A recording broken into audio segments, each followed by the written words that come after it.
Okay. Okay. What's up, everyone? It's Hey John, and today we have Myles Tweedy and we have Ryan. I'm not gonna say his last name because I don't want to butcher it out of respect. So, Ryan the hey guys. Fudhound. I'll go with that. Okay, the Fudhound. There you go. So let's start the day with, how are you guys today? Doing great. Thanks for having us on. Yeah, absolutely. Absolutely. Things are going really well. We're very excited, and thank you for having us. Okay, and I just want to set the premise of the video today. It's gonna be more about who is Ryan, because we know Myles already. We know Ryan's credentials, right? He's in SafeMoon. He has a lot of higher up stuff, but we want to know who is the man behind the Fudhound, right? And that's kind of important because for me, when I invest into anything, I invest into the people and the person. So again, that's where the interview will go today in terms of questions and answers and those kind of things. So let's start off with Mr. Ryan here. Why don't you give us a quick rundown? Like, explain to me like I'm five in an elevator pitch. Who are you? Like, who is Ryan? Who's the Fudhound? So, I've been a serial entrepreneur since I was about 21 years old. When I first started in business, that was when I was in high school.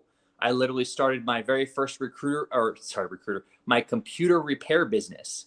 I put ads in the newspaper, and I would literally do home deliveries. I would visit people at their homes after they would contact me, and I'd fix their computers for them. I always got like old ladies, old people, I'd help them out, do a bang up, job for them, take the computer back if I needed to, do some fixes. And my dad kind of would laugh at me. He's like, what are you doing? And I'd make extra money, doing that. And he's like, well, I mean, if business is your thing, business is your thing. So that's how it all started. And there you go. and then when I was young, obviously I had like little lemonade stands I would do. I'd set up Really? literally lemonade stands. I know it's so cliche. It's cliche, but I literally did that. And I would also knock on doors and say, hey, do you need your car washed? Do you need your car washed? And that's just how I was. And, it's like ever since at a young age, it was always building relationships was the most important thing to me. Building relationships is everything. And like you said, it's a people, it's about the people, right? It's business as a whole. If you're great at business, you're great at building relationships. Period. Right on. That's Agreed. it. A business will never thrive. A business will never prosper if you are not building solid, genuine, reliable relationships. So I learned that at a young age, and then getting older, obviously I went into, I started at I went to community college first, and then I transferred over to Sac State, and I was in their business program there. And, at Sac State, that's when I started my first company. That was Seat Ninja, and that was a social reservation app. I built the team. I had the entire vision. Cloud was big at the time, and everyone was talking about cloud. That was a buzzword, cloud. Mm-hmm. Very similar to now. What do we see now? We see blockchain, crypto, it's buzzwords for a lot of people, but it always takes a while for people to catch on. And then when they catch on, it becomes a complete gold mine. So cloud was the same thing. And believe it or not, when cloud started, there was not very many companies in it, and they're all scared of it. Oh, what is it? What happens when the data goes in the cloud? What happens? Disappears. And they were, I'm going to stay away from that. I don't understand it. That's scary. And then look what happened. Almost all companies, their data is in the cloud. And at the time, Seat Ninja, when I started it, there was social reservation, system.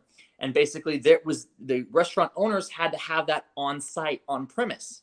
So they had to pay the fees to have their reservation system on site. They had to pay for a server to be there at the restaurant. And then, all these other setup fees. So I was like, well, everything's going to the cloud. Why don't they just, build a reservation system that exists in the cloud? And I mean, all restaurants have a Wi-Fi, right? Mm-hmm. No, you can't do that. I don't know. Lo and behold, that's the standard now. So that's kind of how it all started. That was my first company that got acquired eventually by Spot On. And since then, I've been in business. I started my recruiting company after that. That company went from 0 to 6 figures within just a few months. And we recruited for Coinbase, Miro, Let Go, Panopto, a lot of others, Insightly. So, I've always been in business. It's always about building relationships. And so, now very mirroring what we've seen in cloud, look at what's happening now in the crypto space. Right. So many people, oh, it's not going to work. Now it's so big now, you can't ignore it. And we're having that same repeat as we had in cloud. Now we're starting to see everything shift over. And now the big companies are saying, well, how do I get a piece of that? Well, how do I get into that? Yep. If you don't believe me, all you got to do is look at LinkedIn, look at job postings, and see what these companies, these big companies are hiring for. That will tell you. They might not say it, but they're already making moves into the space. Yep. They are prepared, right? Get the human resources. Exactly. Exactly. Hey, Myles, I like your shirt, bro. Can I see what it is? What is that? Oh, is that? Oh, wow. Okay, the man works out. Okay. Oh, he's flexing. Oh, there what? It is. Get out of here. He's doing the reflex. He's doing reflex. I like that. Sorry, Ryan's flex is a little bit bigger, but that's okay. Oh, yeah? Let's see, Ryan. Let's see. Don't be shy, bro. Let's see your guns.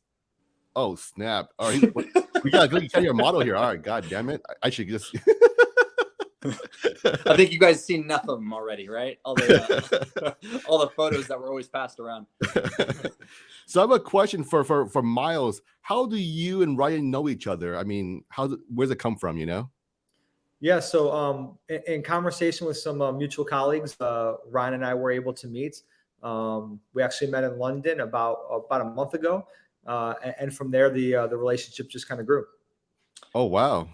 Is it one of those kind of like you hit it but you didn't quit it kind of relationships? Because a month is really quick, man. All of a sudden he's a CEO all of a sudden. So I'm like, I gotta ask, was it love at first sight? What is it, dude? Well, we definitely don't hit it and quit it because we're still together now. That's why I'm asking. I'm like, wait, what's going on here? Right? I put a ring on it real quick, didn't I? No, okay. So he's your king. All right, king and queen. All right, like that.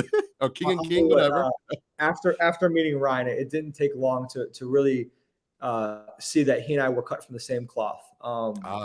And for me to really appoint him to this position so quickly early on, I think that above all else highlights how I feel about him, how much I respect him, and more importantly, how much I trust him with not only the future of my family, but the future of our community's families as well. Ryan is the right guy, and he is the future of Reflex. Myles, can I ask, what do you see in Ryan? I mean, because it's really quick right here, right? I mean, what did you see him where you trust him so much so quick, right? Was it like his good looks, his guns? What is it, you know? I mean, I'm just curious. The guns helped, right? No, I mean, Ryan's a Marine, I'm a Marine. And so okay. If you watch his video with Crypto Newbie, you know, you understand that I'm a unifier of people, right? Like I've been in the Marine Corps, I'm 37. I've been in the Marine Corps since I was 17 and a half. So for the past 20 years, my life has been Marine Corps, and it's been taking care of that Marine to your left and taking care of that Marine to your right. And as a leader, it's incumbent upon me. It's my obligation to do whatever I can, to do whatever I need to do to make sure that the right people are in the right position for this project to be successful. And I could be the greatest leader in the world. It doesn't matter. It's all for naught. If I've identified someone who really truly represents the best and most talented mind and capable body in this entire space, and he's available at our disposal, and I don't employ him in accordance with his capabilities. So Ryan is an exceptional mind. He's an exceptional talent. I believe in him as much as I believe in anything or anyone. And again, for me to be able to step up to the chairman position and really let him run Reflex day-to-day operationally. And again, we talk 10 times a day. We're always talking. We're always communicating. We make decisions in concert with each other. And again, I know it might seem quick, but I wouldn't put this in his hands if I didn't know and if I didn't have complete trust and confidence. So I've always told Reflex Legion, I assume complete responsibility for the day-to-day decisions of this project. I assume complete responsibility with enthusiasm for appointing Ryan Budhound as our CEO, because it's going to be amazing. Okay, very good. One more question as well. I mean, so now that you're a chairman and he's a CEO, right? So what is your role going to be then in terms of he's a day-to-day guy, and so what are you now, like the big vision guy or something, or? So I'm thinking Ryan is more, I mean, we're both thinking near fight and far fight, you know, the battlefield right in front of us, but also down the road. But Ryan is, I'm the chairman, but I look to him for leadership in a lot of ways as well. He's navigated this space at such a high level for so long that part of his job is to guide me as well and to make sure that I'm understand certain things, because as Ryan mentioned before, I'm not from a tech background, right? And so, but I'm learning, and I'm learning at the rapid pace. I have an amazing staff. Ryan has an amazing staff. But my day-to-day operation for me is whatever they need me to do, whether it's a crypto rabbit point me in the direction of communications, or Ray talking to me about something operational. I was just on the phone with some of our legal counsel. Brenton and I and Ryan had a good financial meeting, right? So I'm a part of all conversations, and I want the Legion to know I'm not going anywhere. In fact, you all know I'm still a Marine right now, but I'm about 3 to 4 weeks from transitioning to where Reflex has 100% of my time. So Ryan is really running all of it and completely for me right now. But we make decisions together. I will never do anything without his sage counsel, and Ryan consults me on all matters. And ultimately, Reflex is not just mine; it's all of ours. But the buck stops with me, and Ryan is completely empowered in all aspects. So it sounds like you're more of the I'm not the smartest guy in the room, but I know who are the smartest people around me, and I surround them with me to give me the correct advice and to guide me, to lead me to the right directions, right? Because obviously we're not programmers, right? So you're going to hire programmers, and so it's kind of same like you here. Okay, gotcha. So I have to ask Mr. Ryan here, what made you want to leave I would say a prestigious position such as SafeMoon? You kind of higher up over there, right? To come over to Reflex. Let's be real, it's kind of small compared to that. So I mean, what made you want to leave? Just curious. That's I get that a lot. Why? So yeah, I'll tell you this. At my core, I love building companies. I love building startups. I love it.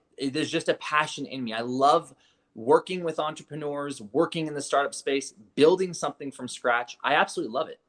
And I've done it. I've done it before. I got companies acquired before. That excites me. I'll tell you this. I've worked in Fortune 100 companies, and they're, for example, I worked in a big Fortune 100 company, tech company, and the first 2 years were exciting, right? Because we helped build out a brand new department. But what happens is after the first 2 years, when you build out the department, everything goes into maintenance mode. Right. So you've built out the processes, you've built out the standards, you've set everything up for ISO auditing. Right. You set up your agile methodology properly. Everything is, you scale your team to 17, 20 people. Right. And then at that point, it's just maintenance mode. And, for me, it's like, if you're not doing something that absolutely juices you and you don't feel like, you are absolutely passionate, that you have full reins on something, at least for me, that doesn't drive me, right. So meeting Myles, it was really organic because, when I met him, I was like, we were just talking back and forth just about life, about stuff. And, it was like, wow, we really see eye to eye on a lot of different things. And Myles proved that to me very early on.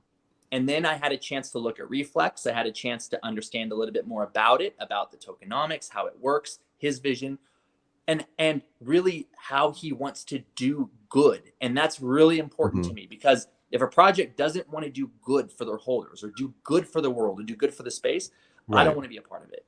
I don't, because my name's on it, and I take my reputation very seriously. So that is one of the things with Myles where I realized he's the real deal. And it wasn't only that, but I've been in the military for a long time as well. Not as long as him. And he's high up there. And to get to that level, I mean, you have to have a certain level of integrity, and it speaks volume to me. So I feel that, when he talked to me about it, I had a lot of offers on the table, a lot of options. But his was clear. There's nothing else. No one else could hold a candle over to what the offer was with Myles coming over and helping with Reflex. So it's exciting. We have a lot of work to do, but it's in line with where I want to go. I get you. So was that company Orgo by any chance? Yes, it was. Yeah. So what does SAP stand for? If you're from Orgo, you got to know what that stands for. I can't hear you. SAP. We didn't work. So we didn't work with SAP, but we had, like, for example, we had Eloqua that we had acquired. Right. We had Fusion. We had so pretty much basically all the. I worked in acquisition, so I worked in product release. So anytime a company came in and the Oracle acquired them, we'd have to take all of their products and all of their parts and we have to put them in Oracle standard. So that way they're ready to be sold within the Oracle standard. And to be deployed. Gotcha. So it's like you have to really know like acquisitions really well. You have to know startups. You work with startups after they got acquired and you pull them in. And it's fun at first because it's all new. Right. But then it becomes one of those things where it's like same thing, different day, right? Say that again. Same thing, different day, right? Yes, exactly. It was the same process every day. Sorry if I can't hear you very well. No worries. But it's the same process every day, and then it becomes robotic. You know, you're no longer working in a chaotic environment and putting things together. You're now just following a process. Okay. So I have to ask, is it chaotic and Reflex right now, or is it maintenance mode? Yeah. I mean, every startup is you go from 0 to 100. Now, not chaotic in a bad way. It's fun, chaos in a good way, where it's like you're building new process, you're building new things, you're making new partnerships. Right now, we're talking to so many different companies and partnerships, and you know, making our Launchpad as best as it possibly can be.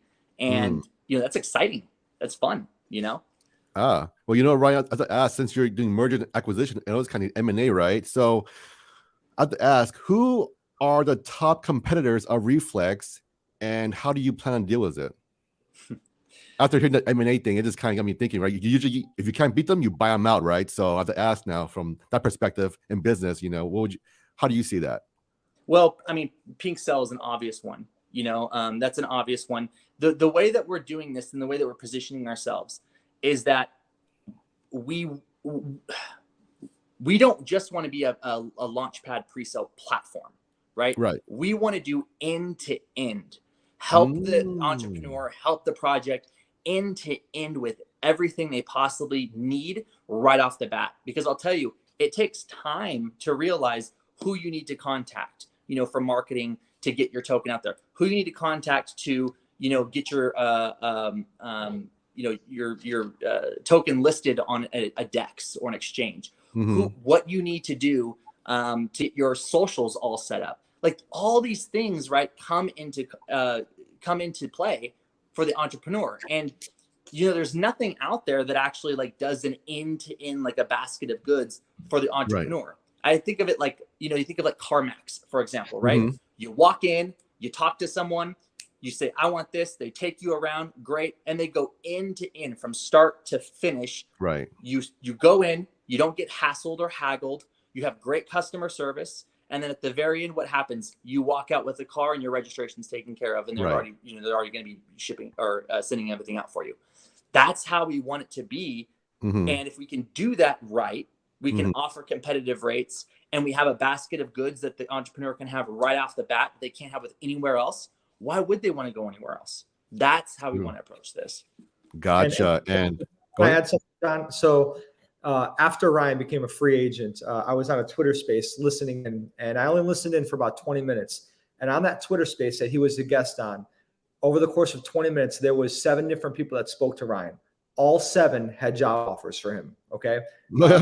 And so from the time that he was a free agent to the time that he announced with us, I can tell you, from me to you all, Ryan was inundated with offers and opportunities.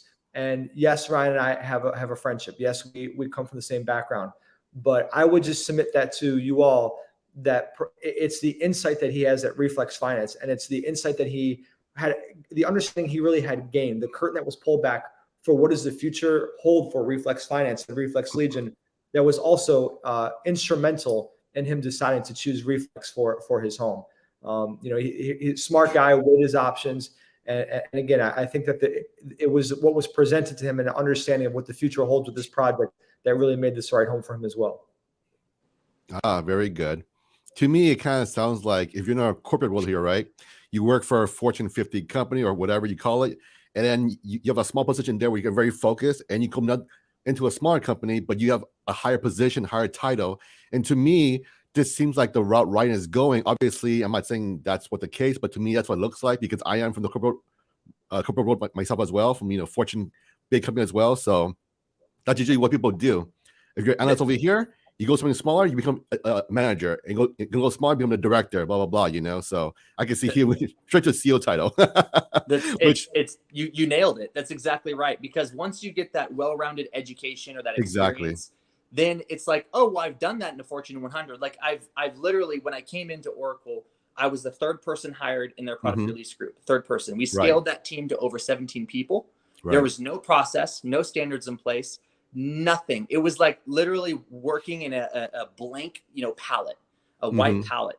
And so we were able to build all this process, build the standards, build the team. And I saw how to do that within a Fortune 100 setting. Yeah. So I was able to do that. Once we went to maintenance mode, it was like, well, now you're just following process. Exactly. So it's like, well, if I know how to do that in a Fortune 100 setting and get this ready, let's go ahead. And I went back to my startup days, and I went back to building my recruiting company where we recruited for Coinbase, all these others. And, I put that back into action. So yeah, it's like you have these, it's really good to be well-rounded and get that, experience everywhere, because then you can go back and you add value to other companies. Exactly. And for me, it was like, even when I left SafeMoon, I felt like, well, they're big enough now where they're set. Like they're set now.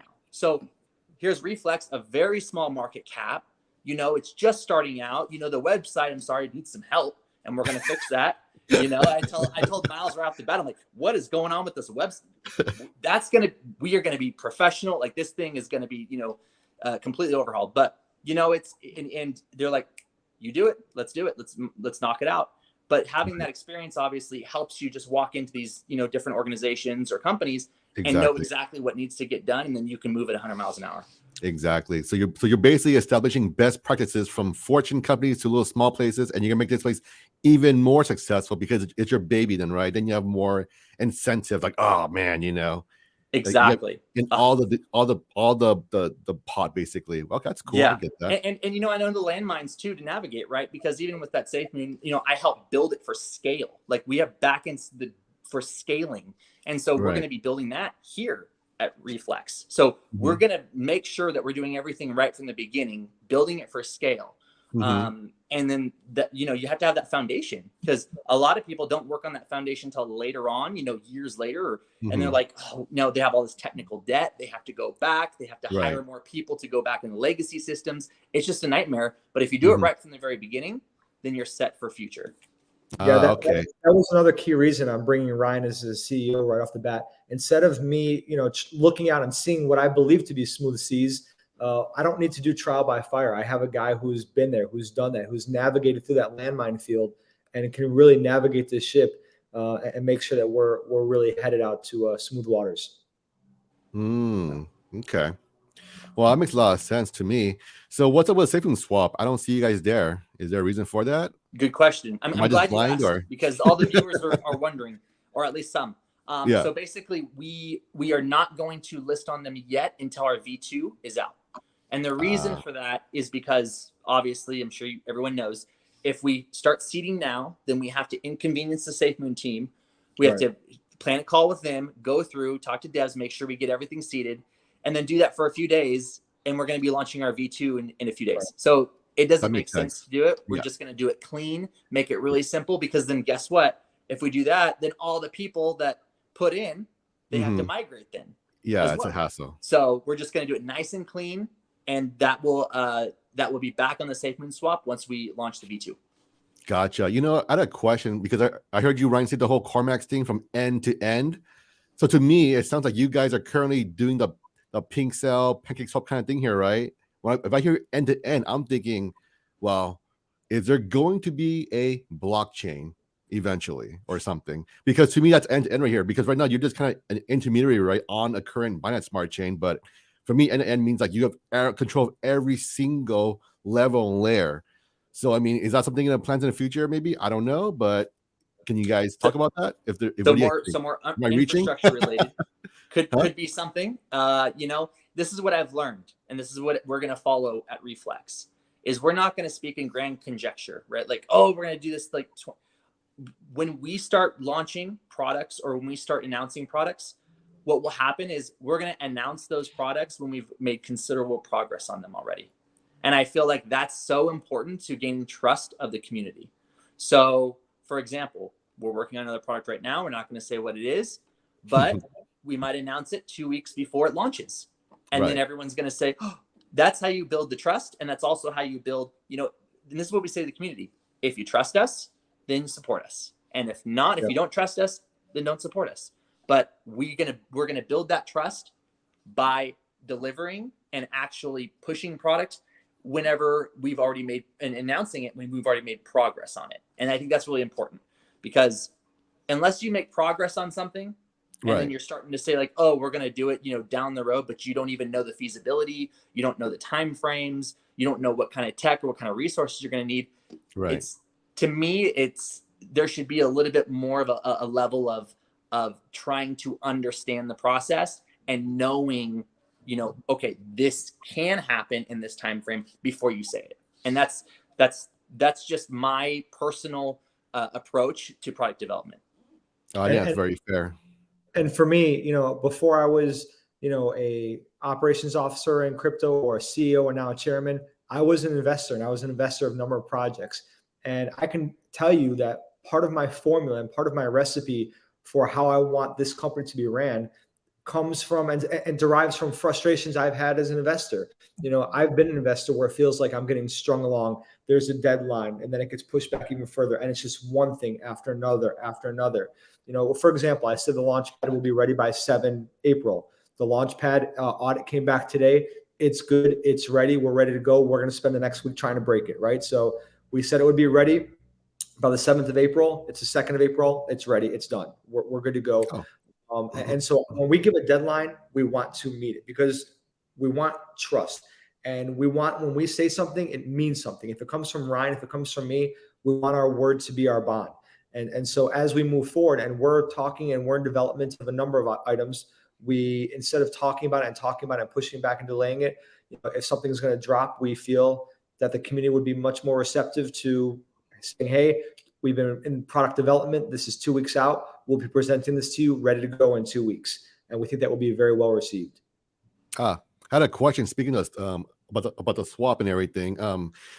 I recall seeing something about customer service. Is that one of, I guess, the Reflex way of creating more value? Because currently PancakeSwap, there is no customer service, right? You just figure it out, or if you get screwed here, right? But with your customer service here, what's it going to really entail? Is it going to be like chatting? Is it going to be phone? Is it going to be, I don't know, you tell me. What does that really entail?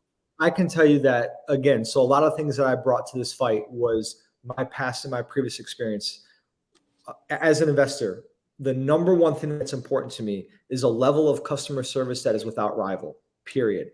24/7 access, 24/7 communication, reasonable solution. Take care of people, do things the right way for the right reasons. And if you hang your hat on your ethos, and if you do things the right way and take care of people the right way, there's no problem that can't be solved. The right thing is not hard to see, no matter what side you're looking at it from. So to your point about customer service, and to everybody listening, customer service is the very bedrock that we will build the most successful future launchpad of cryptocurrency. Yeah. And technically, like the technical part of it, for example, we have an internal customer success software that we're using that we're going to be actually implementing whenever we launch our swap, our Launchpad. And this is going to help us, navigate, how the customers are using it, bugs, issues, things of that sort. So we've already started building that out. We've already started integrating it with our internal systems and Slack and that kind of thing. So people can, as tickets come in, those can be handled. So we want to make sure that not only is it customer success and customer service for like the Launchpad, but then also for our entrepreneurs, right? We're going to be putting something set. We're going to put a system set in place that basically is like more of like a relationship manager, so that every token we bring on, every new partner that we bring on, there's someone there to help them, along the process. Because we've heard, and I've heard, the story from Myles, doing pre-sales, sometimes those things can really leave a bad taste in people's mouths, when they start and when they launch their token. And you can hear, sometimes you hear horror stories. And it's like, we do not, and we are trying to do everything we possibly can to help the entrepreneur. We want to see their business and their project succeed. We want to help them. We don't want to, be a predator to them. We want to help them in every way we can. So we're putting other things in place that allow these entrepreneurs and these tokens to grow in value rather than, okay, great, you used our Launchpad, we got what we want, we're out of here. We don't want that. That's so if tokens want that, then our Launchpad is not for them. But if there's tokens out there and there's entrepreneurs out there that want to start a project because they care about their project and they want to grow their project and they believe in what they're doing, then those are the people we want to work with. So does this sound like Reflex is going in a direction of Salesforce/CRM in terms of creating value? Because I haven't seen any like real customer service. Even if you use like say Robinhood or crypto.com, you get like this little very bad chatting thing, right? And they basically give you canned responses. And I have to ask, are you guys going to do the same thing? Or is it going to be like actual person? I don't know. I have to ask though.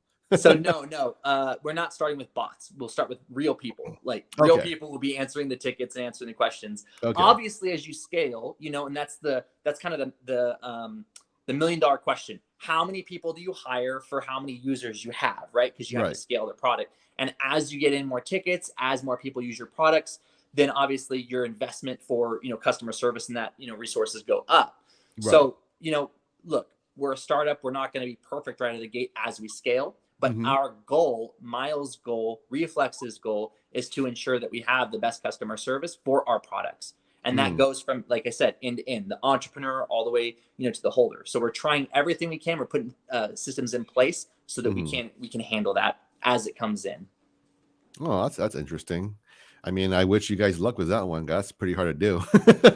It's gonna be tough. There's gonna be things that we're gonna learn along the way. Absolutely. Even coin. But you got to look at, you have the biggest brands out there in crypto are still trying to get that down. So obviously it's a very big feat, but it's a very big feat. But what we want to start with is the best customer service for the entrepreneur as we onboard them, as we help with the relationships and things of that sort. Because from everything that Myles has told me from his experience and other people I've spoken with, it just needs help. This part of the industry needs so much improvement and help. Very good. I have to ask also, so I guess currently we know April 7th, we're going to launch the Reflex Launchpad or whatever the name's going to be. But how many people are actually signed up and how many are pending or an application, right? So, you know what I mean? Actual launchers and just people stacked up. We're like, okay, well, we get to you, that kind of thing. Do you have any numbers here? I can just say, without getting into numbers too much, and Ryan, I don't know if you want to take this. We did announce today that one of them has gone through our screening process. Because of who we are and what we represent, we're more thoughtful, deliberate, and methodical with the screening. And it hasn't been a sense of urgency to get people lined up. We know that something will come. But I could just tell you today alone, we are in the process of signing a contract for 12 today alone. And I'll leave it at that. But that's fine. And there's many others that we haven't even gotten to yet that have already showed interest that we just haven't gotten far in that process. And obviously that process, we're working on that process as well to streamline it so it's quicker. Okay, very good. So it sounds like you guys are just kind of going through it as you can. So it sounds like you guys have some kind of account manager or something kind of reaching out saying, hey, dude, let's talk about this. Who are you? What are you going to do? Blah, blah, blah. Okay, gotcha. Exactly. Yeah. Well, you know what? Right. Our priority of focus, Go ahead, sorry. Our priority of focus and our priority of efforts have been making sure that this product is ready to go and it's the right product for our users. But again, just to highlight and articulate the fact that we're going to be putting ink to paper here within the next 24 hours for 12 projects. That alone says a lot. I mean, the future is very bright. Yeah. Well, I did have one more question from an investor's perspective here, in the KuCoin space here, you know what I mean? Yeah. Since you guys are going to be auditing all that kind of jazz here, when I see one good project come out, you see rabbits come out everywhere, kind of just literally copy pasting it and doing it over and over and over. So if these people come to you, what's your approach for you guys? I mean, so what's the question? So if they come to us and copying. So my question is that when you have one good project come out here, right? Everyone and their mom copies it and they make a fork off it almost immediately, and they just sometimes it's so egregious where it's like a copy paste of the website, every single thing right here, right? And they come to you guys saying, hey, we want to launch here. I mean, what does Reflex? What do you guys say to that? You know what I mean? Was that sort of a KuCoin? We have an obligation, and that obligation is to make sure we are providing the best and most thorough vetting and security services for a project to launch. If there's a project that launches, 2 weeks from now, and it's very successful, and 10 days after that, someone takes their formula and wants to launch a project that mirrors and complements that project, but they go through the necessary processes, they go through the necessary checks and balances that we've created, and everything checks out for them to launch. I mean, it's a free market out there. So I would just say that our obligation and our focus is to make sure that we're providing the best service. What country they're in, what race, what religion, what their motivation for launching is. That's obviously up to the individual. It is my job. It is Ryan's job. It's Reflex Finance's job to make sure that the product we are launching is safe and secure for investors. I see. Okay. And our goal is to limit that risk as much as we possibly can through our partners. So what's really important to us too, is like I said, it's a relationship business. It's building those relationships with other projects and other companies, helping them, bring them up, using their services, throwing it into our suite of products if we can, if it's something that's valuable and the entrepreneur sees it as valuable. And it's all about relationships. So for us, if the project comes in and they say, great, this is our motivation, we have been transparent, we want to do the right thing, we've done everything we possibly can. We can't guarantee anything, Right. You can never, if any project says they can guarantee, something will not be a rug pull, it's not true. You can't, because even if there was if the contract was exposed at some point and it was hacked, right, that's completely out of our hands. And even if we had the best audit in the world and they lost their private keys and someone got a hold of their private keys, that's something else. You can't guarantee that. But what we can do is we can take all the steps necessary in the beginning, do everything we possibly can to ensure that what we're doing in the KYC process, what we're doing to set up the entrepreneur for success in our platform, for marketing and all of that other stuff, we're doing the best we possibly can. And that's what we want to be remembered for and known for. It's people's hard-earned money, and the processes and the steps that we take is the greatest form of risk mitigation that exists. Yeah. Very good. Very good. And a question also. So I guess after you onboard a client, you charge them X, Y, and Z fees. How does that work? Does it immediately go to buy back and burn, or is it more like we hold it into a holding account and then we decide when we want to use it? How does that work? So are you talking about the fees whenever we bring on new partners? Yeah. So and listings. Yeah. So you charge a new client here, right? I'm gonna charge them X, Y, and Z fees. We get the money. Everything's good to go. We launch. Fantastic here now. The money sits in some account here, right? Does it immediately go to buy back and burn, or is it kind of hold off for like we'll use it when we see fit? What's the deal with that? That's my question. For now, it's held, but what we'll do is we're going to be actually launching, whenever we launch our Launchpad, we're going to launch all of our fee structure and everything at that time. So I don't want to get ahead of it. No. But we're going to have all of that listed out. We have a really nice, we're actually going through legal right now just to ensure that everything is up to par. But we'll be releasing that, and then people will see how our Launchpad works and that kind of thing on the shortly before we do the launch. Okay, very good. And I'd ask one more question for Ryan here. So what immediate impact do you see yourself bringing for Reflex in the next, say, month or two? And then long term, what do you see yourself doing long term? The immediate impact will be really honing in on the foundation of Reflex. And that means everything in the back end, how we launch products, how we set ourselves up, the foundation for scale. Something very similar to what I did at SafeMoon. The very first few months were really just building the foundation, setting up and revisiting how we're going to be launching those products for the roadmap.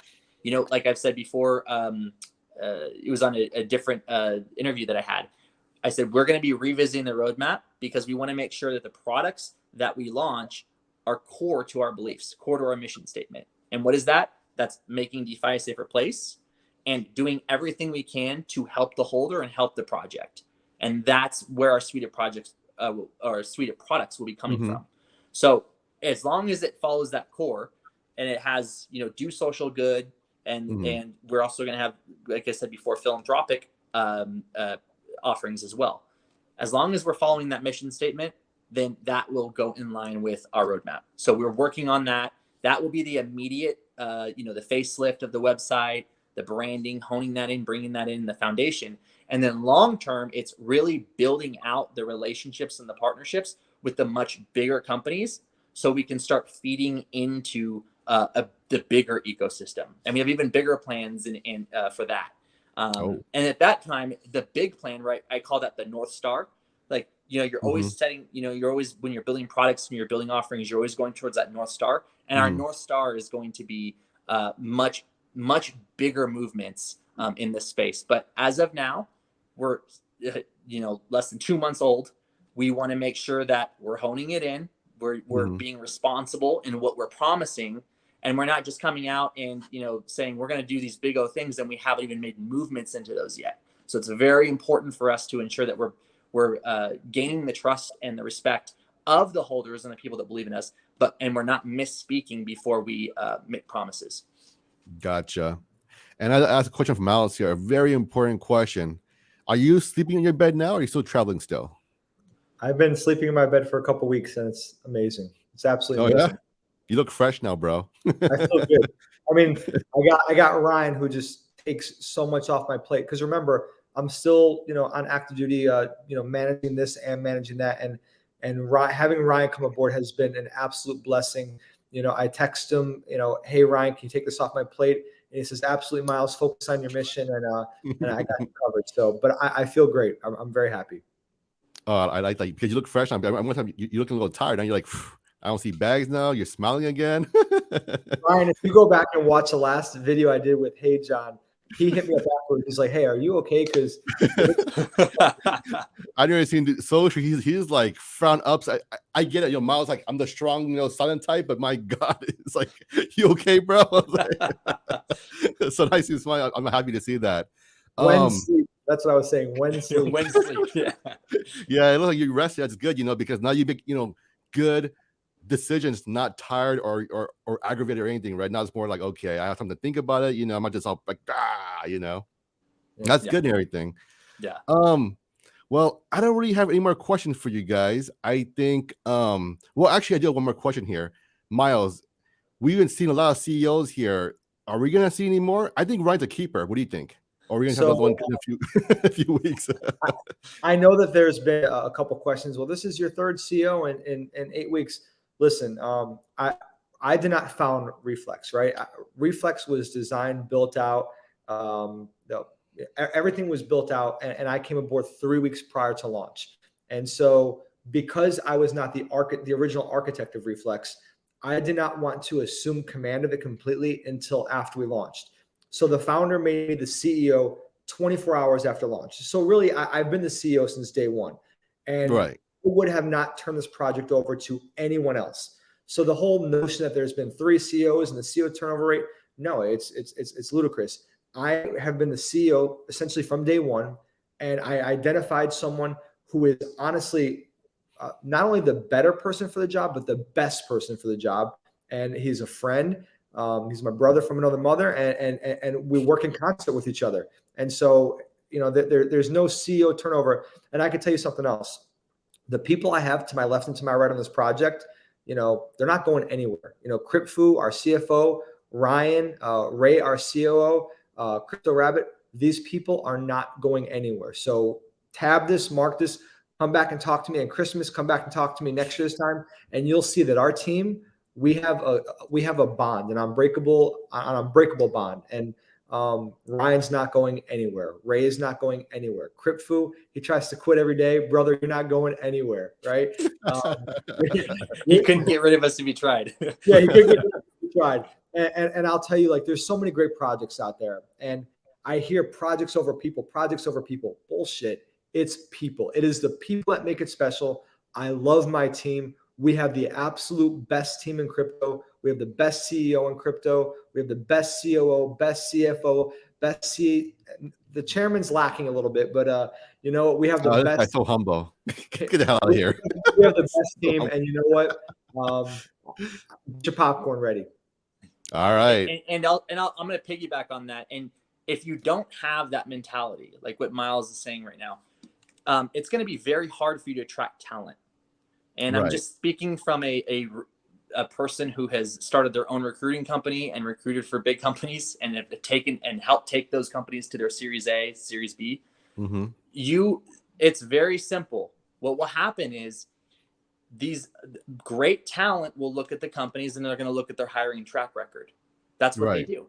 And great talent, they have all the options in the world. Mm-hmm. Exactly. And if they find a company that they say, they don't treat their people right, or they're not finding other places for them in the organization to work, or there's high turnover, we call it high churn.